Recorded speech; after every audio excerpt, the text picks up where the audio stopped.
It's not just the students, it's the faculty that is also joining the protest as well. This is what the students want as far as media coverage goes.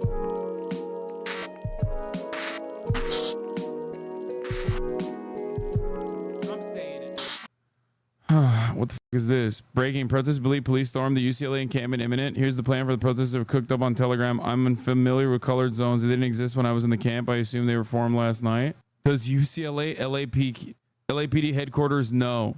Hi all. We expect the police response. Captain Israel.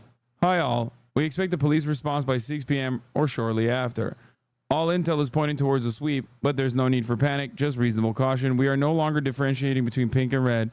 Individuals previously in the pink zone will now be assuming the same risk as those currently in yellow. Due to the present circumstances, our zones of risk have shifted and are as follows. No, this is fine. This is on camera too, chatters. It's okay. No, the protest, these are, guys, it's not a leak, okay? Well, this guy thinks he's leaking it because he's an idiot. But this is literally organizing, okay? Red means you are willing and able to be arrested so you can stand in the front lines when police come cracking skulls, okay? Pink is supposed to be low risk, which means that you can still be put in harm's way. But overall, you're not, overall, you're not as big as as big as a risk. Why are white people on the outside barrier first line? Think about it. Think about it. This kind of ties back to the police brutality conversation that we were just having about. Think about it. How does police brutality work? When they see, rich white kids, seemingly, they are supposed to be a little bit more reluctant to start cracking heads as opposed to seeing brown kids in hijabs and shit. The white people in the front is shit-lib bullshit. Man, shut the fuck up. No, it's not. It's perfectly reasonable. They're trying to minimize police brutality. If you put mostly black kids and mostly kids with hijabs and shit in the front lines of that protest movement, police are going to be way more readily. I mean, police are still going to crack skulls. Make no mistake. Yeah, it's the same principle for why Doctors Without Borders exists. Chatters being like, well, that's racist. Why do you think organizations like Doctors Without Borders exist? Why do you think Western media lost their minds when Israel killed not 200 aid workers, but 7 white aid workers from the Western world? Yeah, it's so crazy to notice things like white supremacy, and then your immediate reaction to that notice, your immediate reaction to noticing white supremacy is to go, the real racists are the ones who notice white supremacy and are trying to use it to the best of their advantage in these horrifying circumstances. Chatters be like, I can't believe white students were placed at the forefront of civil rights movement student demonstrations and not the black students. That's crazy. Why the f did they do that? I see no color. The real racism is not the police force that's very ready to just crack skulls. Yeah, police will do this meme in real time. All right. Let's watch what Chris Hayes had to say about these student 1969, protests. group of students at Morehouse College, historically black college in Atlanta, were frustrated by what they said was the school's slow progress on civil rights. And they protested, they've been rebuffed. So they locked the college trustees in their office for 2 days and essentially held them hostage. Now, one of the trustees was Martin Luther King Sr., father of the recently slain civil rights leader. He began having chest pains, and one of the students later said, "We let him out of there so we wouldn't be accused of murder." That student and his classmates eventually gave up under a promise of amnesty from the college. Yep. The college reneged, and he was expelled. It would be years before he was rehabilitated, decades before he became known the world over as actor Samuel L. Jackson. Now, I tell this story for 2 reasons.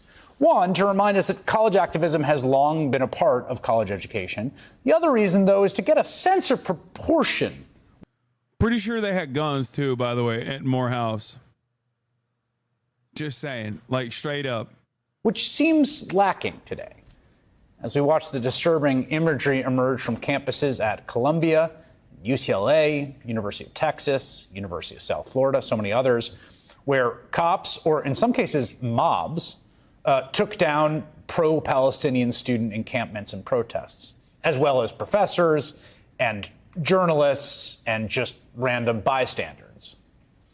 The cumulative effect of all this coverage, along with some unverified assertions from police and politicians, has been to drive home the idea that student protests are basically a terrorist-level threat, that they have to be neutralized by battalions of cops armed like soldiers with MRAPs and sonic cannons. The reason this seems to me a reaction that's out of proportion to the protests themselves. It seems especially true when you look at some other campuses like Brown University, where administrators negotiated with student protesters who took down their encampment, and Wesleyan University, whose president said the protesting there was nonviolent and non-disruptive, adding, as long as it continues in this way, the university will not attempt to clear the encampment. Now, these universities, crucially, have reiterated their important existing rules against anti-Semitic invective and harassment, certainly, while also protecting assembly, which seems sensible, also out of step with what you're seeing elsewhere. Because ever since October 7th, when Hamas committed its atrocities in Israel, there has been this obsessive media focus on college campuses. And that's true partly because there are genuine issues worth debating, including the degree to which universities are creating spaces that are hostile to pro-Israel Jewish students, where they feel under threat, or universities, the degree to which they're suppressing pro-Palestinian speech. And those issues really do matter. But the way that so many prominent voices have focused so exclusively on colleges feels honestly a bit decadent to me. Like we're doing a paper doll version of the conflict, because the actual reality of what's happening in Gaza is so horrific, unceasing, and high stakes. It's more enjoyable to argue about what college kids are doing than to confront. This is a banger, an actual banger. It's not an enlightened centrist take at all. No, he's right. He's so right, chat. Are you kidding me? This is what the students want as far as media coverage goes. The human misery and destruction that's happening in the actual conflict. That is, of course, the source of these protests. This is famous Hassan Abi head Chris Hayes on a show on MSNBC, All In with Chris Hayes, doing a monologue. What seems most worth debating isn't campus speech, but whether the U.S. government should continue to fund and support an Israeli war in Gaza that has pushed more than 1 million people to the brink of famine, a war that has damaged half of the buildings in Gaza, a war that has failed to bring home most of the hostages held by Hamas, that has, in fact, led to the death of some of those hostages, as well as the deaths of an estimated 34,000 Palestinians, including roughly 10,000 women and 13,000 children. Is that ongoing effort morally defensible? Is it strategically wise? Are we as a nation doing the right or wrong thing in continuing to support it? Now, whenever that becomes a question, it almost becomes reflexive to challenge the questioner. And I can't help but think of the protests that marked the lead up to the Iraq War, which were both widely attended and widely attacked. And many, many prominent war supporters, including one-time student protester Christopher Hitchens, blasted those demonstrations. And he pointed to the fact that some of the people organizing the protests held genuinely odious and fringe views. Isn't that funny that the Vietnam War protesters of the past, like that one chatter's mom, then turn around and shit on the next generation doing the exact same thing, standing up to unjustifiable atrocities worldwide that we commit? It's so funny. I mean, Christopher Hitchens is also a psychopathic Islamophobe, so I think that's where it is. For instance, the view that North Korea is a workers' paradise and a great place. That's a horrible view. There were protest organizers with bad views, lots of them. There were people at the protest with terrible views. There were people who thought 9/11 was an inside job. I would argue with them myself at protests. Did that have anything to do at all with whether the war in Iraq was moral and prudent? No. The war in Iraq demonstrably was neither. On that, the protesters were right. I may hit it demonstrably. Which brings us back to Columbia University, where 56 years ago... Yeah, Nadler said, I was a student at Columbia in 68 when students occupied Hamilton Hall. My classmates who were draft age and deeply concerned about Vietnam had a real and personal stake in the protest. And even then, I felt the occupation of campus buildings was wrong because it violated the civil liberties of students and faculty who wanted to attend classes or take exams. Thanks, Representative Nadler, for coming out with this bold and brave take. Almost to the day, student protesters took over the same building, Hamilton Hall, that was occupied earlier this week. They too were forcibly removed and arrested. Many were bloodied and beaten for protesting, among other things, the university's involvement in the Vietnam War. They believed the war was a moral catastrophe and the U.S. should stop waging it. They were right. And the fact that there were absolutely genuine extremists among those protesters in 68, again, had no bearing on whether they were right or not about that. What I find particularly maddening about our focus on the protesters of the conflict is that it's an invasion. It avoids the difficult task of being universally empathetic to our fellow human beings and truly reckoning with the scale of devastation that is wrought by our country in our names with our support. In the aftermath of 9/11, we waged a global war on terror for 2 decades that killed an estimated 430,000 people, many of them children, women, elderly, innocents. In Vietnam, we are estimated to have killed more than 1 million people, huge swaths of them civilians, women, children, male non-combatants, old people, and the like. Can you even make sense of those numbers? I can't. No one can. It's hard to think of them, to contend with them as actual real human beings who lived lives before we took them, who are people like you or I, who were loved by the people in their lives. It is much easier to get angry at the spoiled brats on college campuses. Why are they being so disruptive? What are they so upset about? If you feel that way, which I can understand, honestly, I felt irritation and anger at protesters many times in my life, even ones I was ostensibly on the same side as, broadly speaking. If you feel that way, just try recasting the question. Why are all these people so upset that we're helping a government wage a brutal war that's killed 13,000 children? The question kind of answers itself. To take seriously the scale of human suffering that's happening in Gaza doesn't mean you must come down on the side of the protesters, certainly. There are many people who think the war is a brutal but necessary campaign for Israel's defense. Oh, come on, bro. Yeah, and those people are heartless monsters, and they're wrong. They're deluded sociopaths. They're deluded sociopaths fueled with Islamophobia and might is right politics, thinking that they will never be on the receiving end of such atrocities because of the seemingly endless support that they have received, the arrogance that is calcified in their hearts. What it does necessitate is that you weigh all the human suffering against the actual end game of the conflict that is currently being waged and is unarticulated as of now. A conflict the U.S. continues to support. I guess he has to say that to keep his job, you know what I mean? Our humanity demands we focus on those questions first and last. Chris Hayes really a Hasanabi head? Yes. Yesterday, one of my coworkers actually complained to me about the same thing. 2 of the students in his class were arrested and was not able to attend the final exams. He said it messed up his schedule of giving exams. He expressed his frustration on his students, and I told him that he should instead be angry at the police and university. Yeah, it's funny to think that, these children are spoiled brats. And it's like, bro, they're literally putting their life on hold. That is why the argument makes no sense. Oh, they're such spoiled brats. That's why they're risking getting arrested.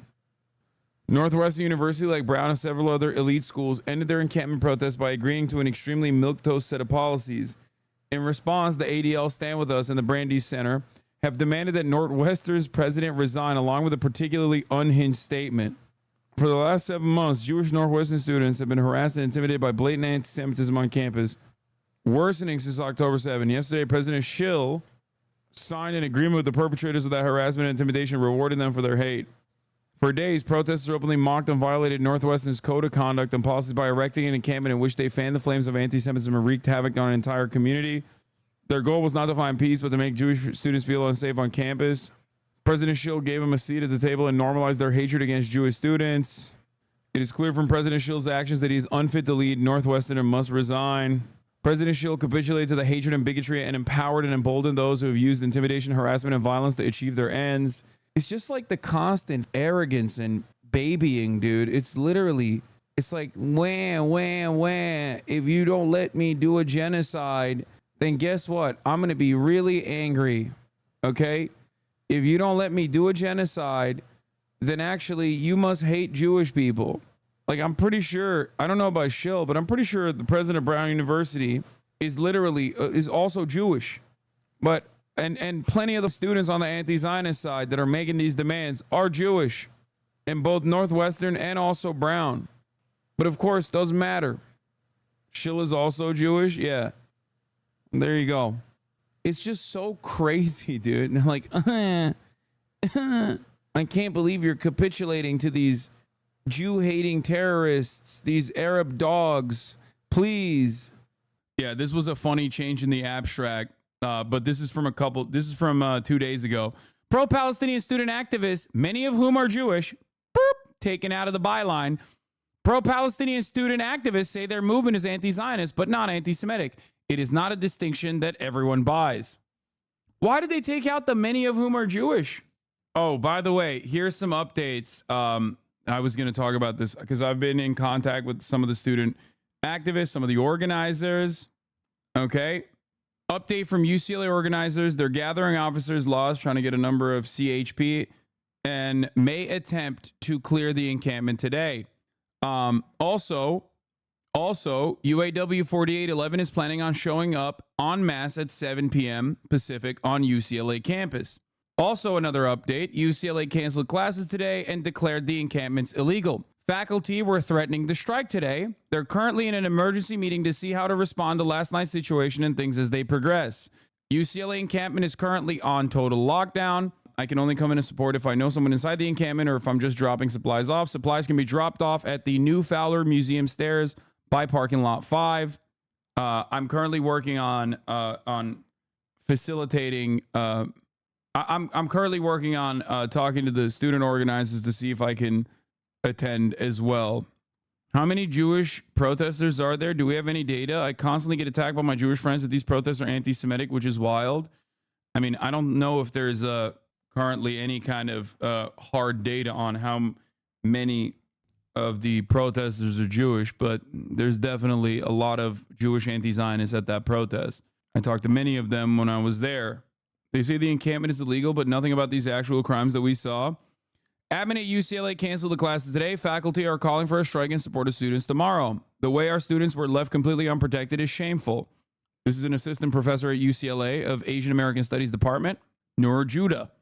Calling all faculty, no work on Thursday, May 2nd. We call on all UCLA faculty to refuse university labor tomorrow, Thursday, the day after May Day, in protest of the university administration's egregious failure to protect the students' protest encampment from attacks by self-professed and proudly Zionist mobs coming to campus every night to enact violence. Chancellor Block pointedly ignored the well-being and safety of these students in his campus message sent on Tuesday and failed to acknowledge it in his message today. Students from the besieged encampment wrote last night, the life-threatening assault we face is tonight is nothing less than a horrifying, despicable act of terror. Many students were injured, as were several faculty who rushed to the encampment to support the students. As faculty, we find our university administration to be complicit in such terror. We thus ask all faculty colleagues to show support for our students and stop work, including teaching tomorrow, May 2nd. The conditions imposed on our students are also our working conditions. We will continue to work stoppage if the university administration continues to fail our students. It's not just the students, it's the faculty that is also joining the protest as well. UAW 4811, which is what I just mentioned, is obviously not just auto workers, but UAW is comprised not just only of auto workers, but also grad students as well. I suspect that that is the grad student union. So faculty and staff are also joining the protests in solidarity due to the unimaginable amount. Wait, what? Check MHUD logs. One of them was literally a neo-Nazi. The guy that was coughing from pepper spray in the fireworks video is a neo-Nazi. More info on the video and the thread. Oh, this guy is? I was there. I got maced by this older man. Was coordinating the boys speaking Hebrew. They all had the same look. Brown hair, olive skin, and beards. If anyone has info about this guy, let me know. Leave our kids alone. They are a local transphobic movement that has been harassing our schools. This is the info about the neo-Nazi. This guy, Narek Palyan, is a neo-Nazi. Zionist coordinated with a neo-Nazi to attack Jewish and Palestinian students and journalists. UCLA has taken down the Daily Bruin website. Wait, what? No way. Oh my God. They did. It's a host error. If you're looking for a, wait, I've been told that it was done to censor the student journalist. They sent me a copy of their most recent article before it was taken down. What the f is going on, man? Refresh. It's there. I mean, I went on the website. It says browser working, Los Angeles Cloudflare working. The host is giving an error. UCLA Radio News is up still. Why is it? It's up. Click on the actual article. I get the error now, but it works. Oh, I'm trying and it's not letting me get in, but maybe other people are able to get in. Likely a CDN error. Your regional area might have it offline. People are saying it's back up, but it's not up for me. I'm literally refreshing right in front of you. You're probably seeing an archived copy. You're probably having Cloudflare show an archived copy of the website. Okay? Here. Look. It works, but it says the website dailybruin.com is currently offline. Cloudflare's always online shows a snapshot of the web page from the Internet Archive's Wayback Machine. So if you are able to see the website, you are seeing an archived version of the website before it was taken down. Okay? Go to the website, not a linked article. I'm going to lose my goddamn mind. I'm literally clicking in front of... Look at the stream. Use your eyes. I am going to dailybruin.com. And people are like, no, dude, don't go to an archive page. There could be a number of different reasons as to why they've taken down the Bruin website. It is rather weird that they have, though. Down for everybody or just me? It's not just you. dailybruin.com is down. There you go. Is that good? Is that helpful? I know that you will probably see an archive website and still come in here to tell me that it's actually still up. Okay? Because you saw way back. No, it's not getting DDoSed. If it got DDoSed, there would be a different a different issue. It's being taken out by the host. They're back at UCLA. Please watch. What do you mean? Oh, this is live. Yeah, this is nothing. Chatter.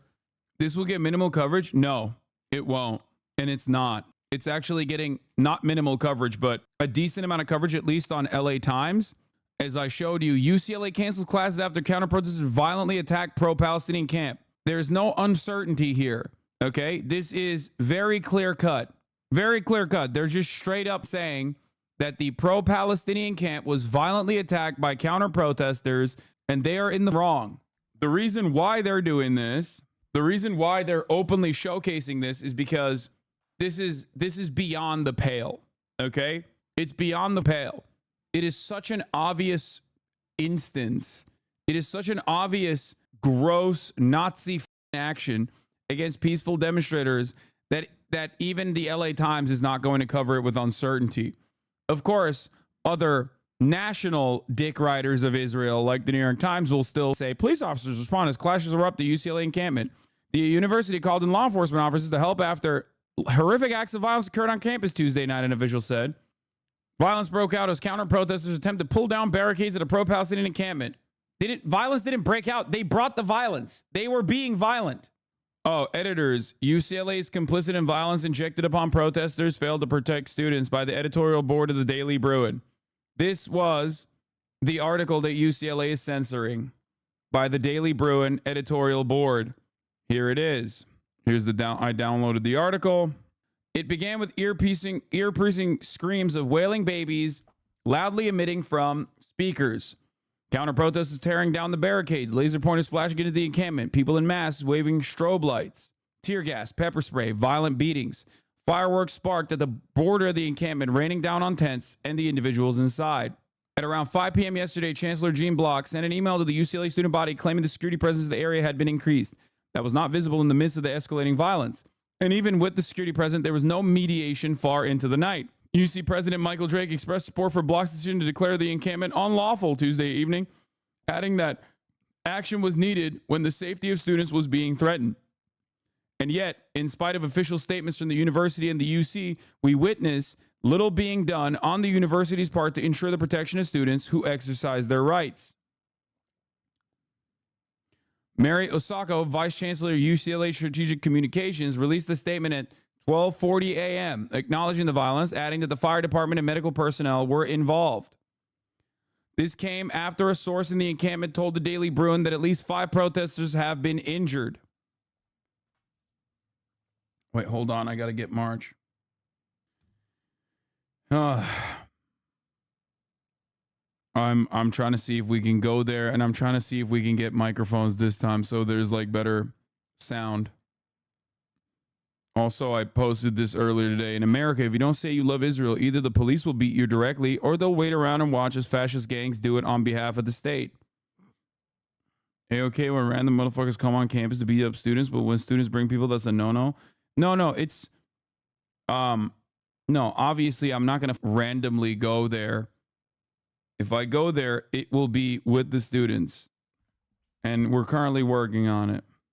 But I will show you the CNN propaganda after I show you what the students have been trying to communicate to the public, and that the university took this down. We are sickened by this senseless violence, and it must end, Osako said. This came after a source in the encampment told the Daily Bruin that at least 5 protesters have been injured, but for hours, UCLA administration stood by and watched as the violence escalated. LAPD did not arrive on scene until slightly after 1 a.m.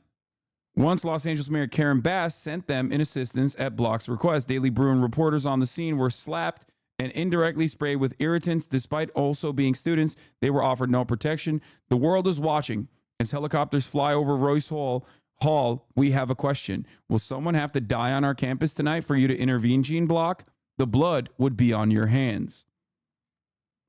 Yeah, the police did not intervene or interfere as Zionist thugs marched into campus and did whatever the they wanted to. Statement from the besieged UCLA Palestine Solidarity encampment. The only means of protection we had was each other. We keep us safe. The university's hypocrisy is all too apparent. The university would rather see us dead than divest. Call on UCLA to disclose, divest, and end the silence. Despite the danger, we refused to engage, standing by the principles of our encampment, self-defense. For all the school's pretense of student safety, we have experienced an unprecedented amount of violence and hatred while they stood by. The university's hypocrisy all too apparent as signs of this escalation were reported. Now, let me tell you something. Remember, I am reminded of the MLK video that friend of the show, Johnny Harris, made, where he said that the images of police brutally cracking down on civil protesters in the civil rights movement caused many in the United States of America to really question their loyalty to white supremacy, and we magically actually eviscerated racism in this country as a consequence of that. Does that feel true to you right now in this very moment? Earthquake in LA? I didn't feel it. Or am I? Racism has not been eviscerated, my man. I never said it was. Anyway, so let's hear what our beautiful, brave, bold, progressive beacon of justice in the world, Democratic administration had to say about all this. I'm wondering if the White House has any response to the reports of violent clashes on UCLA's campus last night, that there was a group of counter-protesters that tried to forcibly dismantle the pro-Palestine encampment. Wait, check out the LA Times headline now, much more ambiguous. No. Dude, are you serious?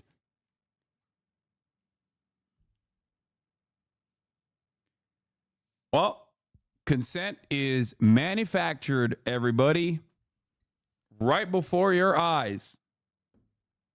After violent protests at UCLA, UC president launches an investigation into response. After violent protests at UCLA, I wonder how that happened. There you go. In real time, in 4K, in real time. The House passed the anti-Semitism bill. House has passed the anti-Semitism bill to expand definition. Nice.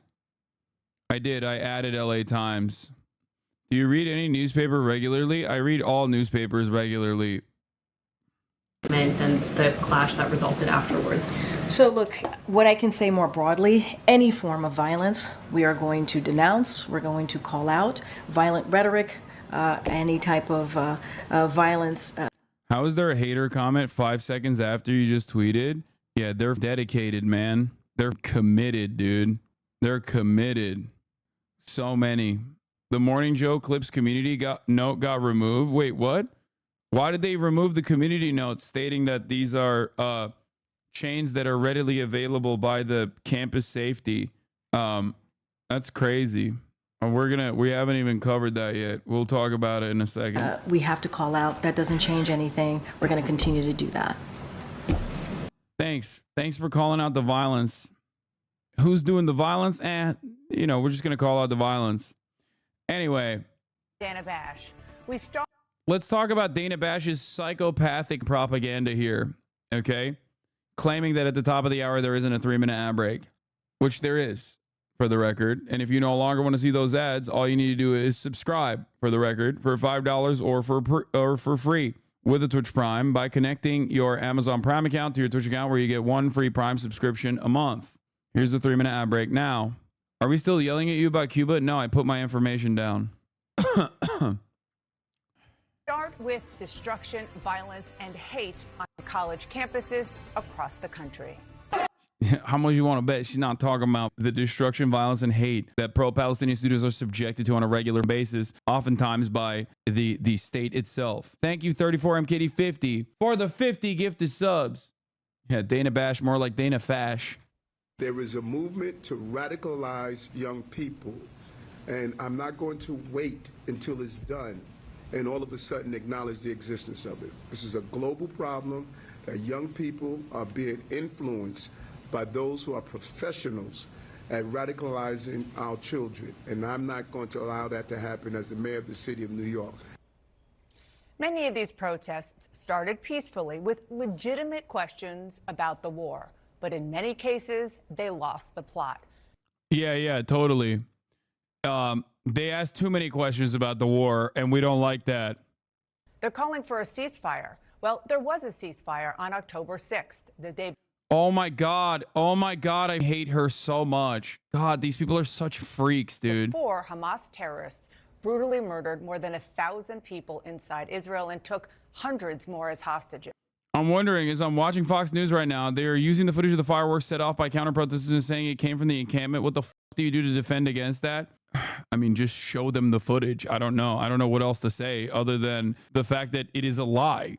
You can literally see it. You can see all of it in broad daylight. Well, not broad daylight at night, but still, you can literally see it.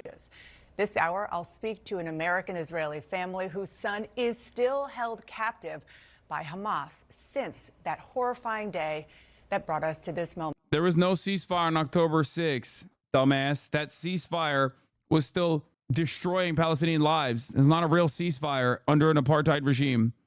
You don't hear the pro-Palestinian protesters talking about that. We will. Now, protesting the way these... You don't hear pro-Palestinians talking about that. We will. Shut the f up. Oh, so brave. Thank you. Israeli government, the Israeli prime minister is prosecuting the retaliatory war against Hamas is one thing. Making Jewish students feel unsafe at their own schools is unacceptable, and it is happening way too much. Bro, right now. This is literally mental illness in display, okay? You are just hallucinating at this point. You psychopathic fascist demon, you. Holy shit. You can actually criticize Israel, but not in the way that you can actually criticize Israel, but please don't criticize Israel too much, because then, the police should kill you. I'm a UCLA student. I deserve to go here. Oh, and then she plays the clip from the dumbass fail son actor wearing the IDF shirt every goddamn day, being like, oh, I can't go to class. Isn't that funny? Whenever Zionists say Pallywood, they love doing Pallywood. They actually love manufacturing victimhood while simultaneously using that manufactured victimhood to destroy Palestinian lives and destroy the lives of those who dare defend Palestinian lives. It's great, man. Pay tuition. This is our school. And they're not letting me walk in. My class is over there. I want to use that entrance. Why can't they go? Will you let me go in? This could be over in a second. Just let me and my friends go Fucking in. bullshit. Yeah. It's wild that CNN, like, do you think CNN doesn't have enough producers or editors or actual journalists to see exactly what the fuck is going on there? Do you think I have some secret superpower where I can see things that they cannot? No. Okay. It's not like I'm more capable than they are.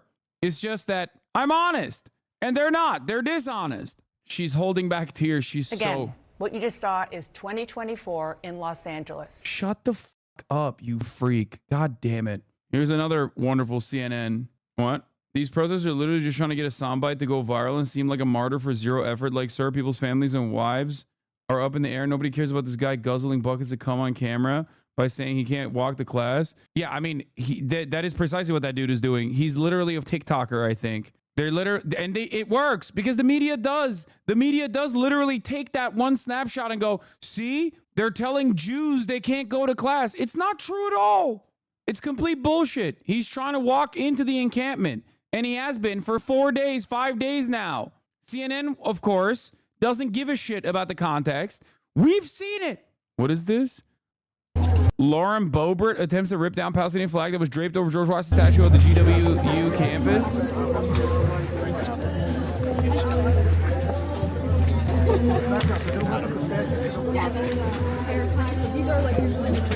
We're blocking everyone else from blocking it, sir. Stop! Excuse me, that's up there. Excuse me. This is Dumb bitch. private property. This is America, and that shit needs to come down. This is America. Excuse me.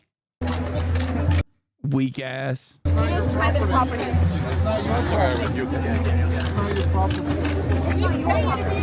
Unfortunately, Lauren Boebert was not allowed to bring her pedophile husband on campus because there are children present. This is why she's alone, surrounded by security and other congresspersons, but her pedophile husband was not allowed because he is not allowed to be within a 10-mile vicinity of a place of learning where children go. Are you a student here? I'm on the faculty here. Then climb up there and get that down. Wait, you're on the flag is personal property. I thought her arms would be stronger with all the hand jobs she was given in movie theaters. Nope. All that forearm grip strength didn't come into use here. The statue is not. Get it down. Get it down. It's personal property. I'll stay here. I got 4.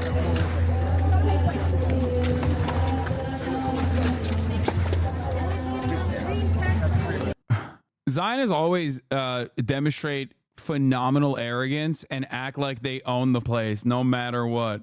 Yeah, I saw her brilliant take. Friend of the show, Jabri, owned her as well. I got a strange inkling that all these Columbia and UCLA students running around yelling free Palestine would not be jumping at the opportunity to do a semester abroad in Gaza. To which Jay Aubrey and many others correctly pointed out, that's impossible to do because Israel destroyed all the universities in Gaza. Literally every quote tweet. This one's good. You claim to be against murder, and yet you do not wish to be murdered. Curious. This is obviously a joke, but unironically, this is like how debate lords are. This is how they carry themselves, like, regularly. You think liberals would feel weird that they are on the same page with Boebert of all people? Yeah. How does that work? Because liberals love negatively polarizing themselves. They have no real values, right? And the only time they decide that they're against something is when they see a bunch of the dumbest psychopathic rabid Republican reactionaries pushing that exact same narrative. So you would think that liberals be looking at the situation and going, yeah, actually, I've realized maybe I was in the wrong here, but nope. Yeah. Oh, you think the fire department should put out the burning building? Well, why don't you go take a nap in the burning building if you love it so much? The House votes 320 to 91 as we're talking, by the way, to urge the Department of Education to codify criticism of Israel as unlawful anti-Semitism. Oh, that's awesome. Marjorie Taylor Greene said, anti-Semitism is wrong. But I will not be voting for the Anti-Semitism Awareness Act today that could convict Christians of anti-Semitism for believing the gospel that says Jesus was handed over to Herod to be crucified by the Jews. Read the bill text and contemporary examples of anti-Semitism, like number 9. So I can say fuck America, but I can't criticize the Zionist regime. Nice. Yeah. Liberals like you, Hassan, let's be honest for a second. Let's get serious. Liberals like you, Hassan, law, since when do you care? About what in particular do you think you are criticizing here? Wait, let's look at number 10. Drawing comparisons of contemporary Israeli policy to that of the Nazis. Well, there you go. I'm doing an anti-Semitism. Holding Jews collectively responsible for the actions of the state of Israel. Wait, what? Wait, what? Bro, hold up. I thought Israel was the representative of Judaism. Wait, hold on. This is number 11. Openly dictates that anti-Zionism is not anti-Semitism. Great. Okay. Seems to me like this is a little bit conflicting. Because number 11, holding Jews collectively responsible for the actions of the state of Israel, that is anti-Semitic. Objectively so. Except that's exactly what Israel says all the time. Accusing the Jews as a people or Israel as a state of inventing or exaggerating the Holocaust, that's also anti-Semitic, true. Accusing Jewish citizens of being more loyal to Israel or the alleged priorities of Jews worldwide than to the interests of their own nations, also anti-Semitic, true. Denying the Jewish people their right to self-determination, e.g. by claiming the existence of a state of Israel is a racist endeavor. Are you kidding me? You can't say Israel is racist, bro. If you go to the West Bank as a Christian or as a Muslim and have like a 16-year-old settler spit on you, and then you turn around and go, hey man, that's kind of racist. Well, there you go. Pack it up, dude. You're being anti-Semitic right now. You have to eat that spit. Hassan is now an anti-Semite by law. Yeah, it turns out there was a good reason for me to be declared anti-Semite of the week. So don't equate Jews to Israel, but saying anything about Israel is anti-Semitic. Yeah, obviously, Israel's actions are literally replace Israel in that sentence with any other country. People look at you like you have three eyes. Yeah. For example, if you changed Israel to Saudi Arabia, okay? If you changed the state of Israel to the state of the kingdom of Saudi Arabia, okay? And then changed Judaism to Islam, literally everyone would be like, shut the f up. What are you saying? Shut the f up. You would not find, I don't even think you'd find Saudi Arabians who love the kingdom to accept that. It's ironic because here's a rabid anti-Semite. Are you ready for this? Letter to the New York Times, New Palestine Party, visit of Menachem Begin and the aims of the political movement discussed. It was Einstein who literally compared the actions of the early terror cells to the actions of fascists. Okay? Which, of course, fill out the paperwork to go to Cuba, you charlatan. I already did. Shut the fuck up. Einstein warns against partition as leading to narrow nationalism. April 19th, 1938. Albert Einstein, Professor Albert Einstein, last night opposed a proposed partition of Palestine as against Jewish spirituality and as leading to narrow nationalism. He addressed 3,000 Laborite Zionists who crowded the Hotel Astor's Grand Ballroom far beyond capacity for the 6th annual Third Seder of the National Labor Committee for Palestine. Speaking in German, Dr. Einstein declared he would much rather see a reasonable agreement with the Arabs on the basis of living together. He urged that if the Jews are forced to accept partition, they bear it in the knowledge that it will be in contrast to our nature. The Laborites, who had given noted scientists a thunderous 3-minute ovation as he arose to speak, applauded him somewhat less enthusiastically when he had concluded. Many in the audience, not knowing German, did not understand the address, and no translation was read. Other speakers were Herbert Morrison, chairman of the London Country Council, who urged the British government to restore the absorptive capacity principle of Palestine immigration, Maurice Feinstein, secretary of the United Hebrew Trades, David Pinsky, president of the Jewish National Workers Alliance, Goldie Meyerson of the Palestine Histadrut, Isaac Hamlin, secretary of the National Labor Committee for Palestine. It's weird that all of these Jewish orgs and early Zionist orgs were, some of them just use the term Palestine? What's that about? Yeah, Einstein, more like Hamasstein, exactly. The early part of Professor Einstein's address dealt with anti-Semitism. He declared that we shall survive this period of oppression no matter how heavy a loss of life it may bring. A community like ours, which is a community purely by reason of tradition, can only be strengthened by pressure from without. For today, every Jew feels that to be a Jew means to bear serious responsibility, not only to his own community, but also towards humanity. Coming to the subject of Palestine, he praised the accomplishments of Jewish pioneers despite the fanatical Arab uprisings. He paid tribute to the solidarity and confidence of the Palestine Jews. The disorders, he charged, were fomented were fomented by those interested in embarrassing not only the Jews, but particularly Great Britain. On the subject of partition, he asserted, I would much rather see a reasonable agreement with the Arabs on the basis of living together than the creation of a Jewish state. This would be considered an anti-Semitic act. Now, this is an anti-Semitic statement, according to Zionists. Wait, why the fuck am I in a why am I in a CSGO matchup? Hard to kill with a 6'2 DPR that shows up at restaurants right before they close? Does this meme even mean? But I mean, I'm okay. Apart from practical considerations, he said, my awareness of the essential nature of Judaism resists the idea of a Jewish state with borders, an army, and a measure of temporal power, no matter how modest. I'm afraid of the inner damage Judaism will sustain, especially from the development of a narrow nationalism within our ranks, against which we have already had to fight strongly, even without a Jewish state. We are no longer Jews of the Maccabean period. A return to a nation in the political sense of the word would be equivalent of turning away from the spiritualization of our community, which we owe to the genius of our prophets. And if external necessity should, after all, compel us to assume this burden, let us bear it in the knowledge that it will be in contrast to our nature.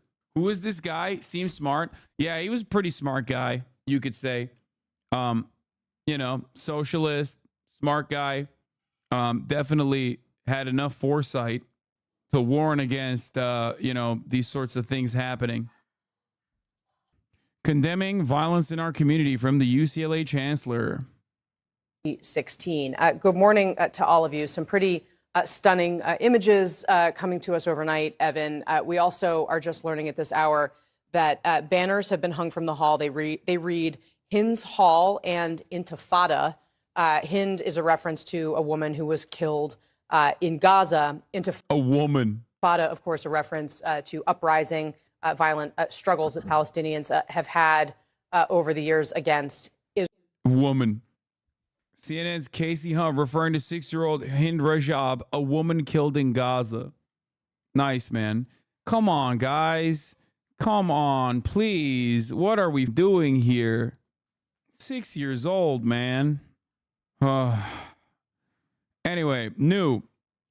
Israel warned the Biden administration, this is from 4 hours ago from Barak Ravid. Israel warned the Biden administration that if the International Criminal Court issues arrest warrants against Israeli leaders, it will take retaliatory steps against the Palestinian Authority that could lead to its collapse.